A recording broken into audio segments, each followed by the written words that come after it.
Good afternoon all. I hope you're having a fantastic Tuesday afternoon and Tuesday morning. I am currently sat in the car park at Tesco's Extra in North Shields, just rocking the Alan Shearer Art of Football merch. There's no sponsorship deal here, however, I'm still working towards it. So if you want to get yourselves over to Art of Football and get some fantastic Newcastle United merchandise, please do. But that being said, before I get into anything, a call to action. Please smash that like button on this video. We are not, I am not, and Lee is not. I don't think we're going to engage in any sort of clickbaity transfer rumour videos per se.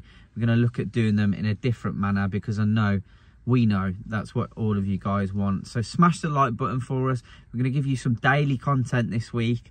It's going to be a struggle because, you know, without doing transfer rumour videos, not a lot's going on. I say that. Let's start with, Lee spoke about it last night, Alan Saint-Maximin's cryptic Instagram message post. How do you all feel about it? Let me know in the comments. Obviously, I've had my say. I think that there are better value options out there for Alan Saint-Maximin moving forward. I've been an absolute, I've loved having him at Newcastle. I really have. He's been very, very exciting. It's just unfortunate, and I appreciate what he's saying, and Sam has the same outlook, and I'm sure many of you do. Yes, we have got short memories as humans, and I get that. But unfortunately, we're in this transitional period now where Newcastle United are looking to essentially move out into the stratosphere. We've not been here before. This isn't a case of luckily getting fourth and having zero financial backing behind us and not being able to kick on. This is having the richest entity in the whole of the globe. Let's be honest, it is the state of Saudi Arabia behind us, and the 2030 vision from PIF, who are purely looking at profit.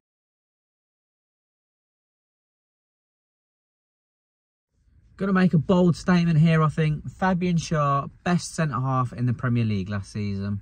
I said it. I know lots of people are going to talk about John Stones, but John Stones just about played 25 games, I believe. Yes, Manchester City won the Premier League, but was that solely down to their defence? Absolutely not. You have Erling Haaland. You know, Jack Grealish had an excellent season as well. It's their attacking prowess matches their defensive prowess. We were unreal at the back, and I think it was a huge factor in us finishing fourth. Yes, of course, Callum Wilson, Isak, Miggy contributed massively towards that goals tally, but if our defence wasn't as good as it was, then we wouldn't have finished fourth. We wouldn't have had some of those draws. We wouldn't have won some of those games. And Fabian Schär was just absolutely fantastic. I think the closest person to his stats, I think you could argue maybe Gabriel at Arsenal was ahead of him very, very slightly, in the sense that he had 2 more clean sheets. And with Newcastle finishing where they did, he's definitely in the top 5. I think it's fair to say, for me, let's just say top 5 are Gabriel, John Stones, Fabian Schär, Botman, and Tyrone Mings.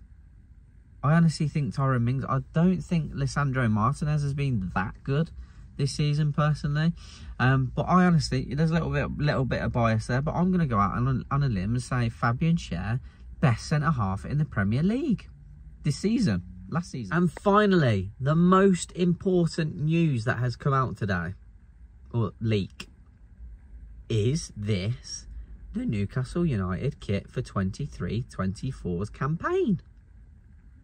I know, we said we weren't going to do anything clickbait in terms of transfer rumours, but this has been doing the rounds for months. Not necessarily with the seller sponsor on the front, but I have seen this particular kit design so many places. And the usual links that I've seen it through are usually correct or very, very close. This is already being sponsored out from DH Gate. So chances are that it's very, very close to what the real deal will be, to be fair. So I'm going to go out on a limb as well and say I believe this is the 2023-2024 Newcastle United home kit for the next campaign, which I love. I love the retro vibes of it. Seller hasn't officially been announced, I don't believe. Forgive me if I'm wrong. I know there was extensive talks that were taking place, and we were very close to getting that deal done back on the 23rd of May, who are the Saudi Events Management Company.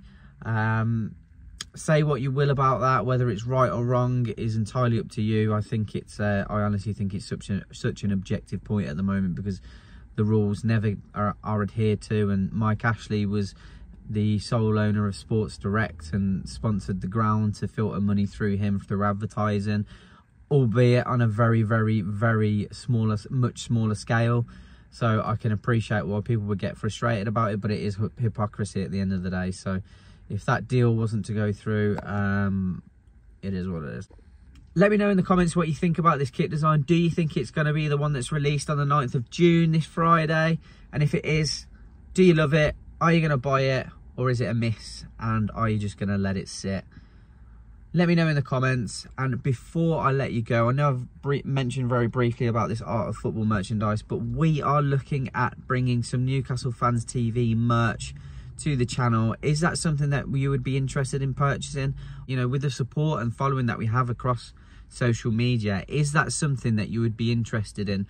Should we take the time to have a look at that and give you guys some cool merchandise? And if so, if it's something you're interested in, give us some ideas in the comments, and I will happily try and incorporate all of them as much as possible. It's been your boy Carl. Please like, share, subscribe, and we'll see you in the next one.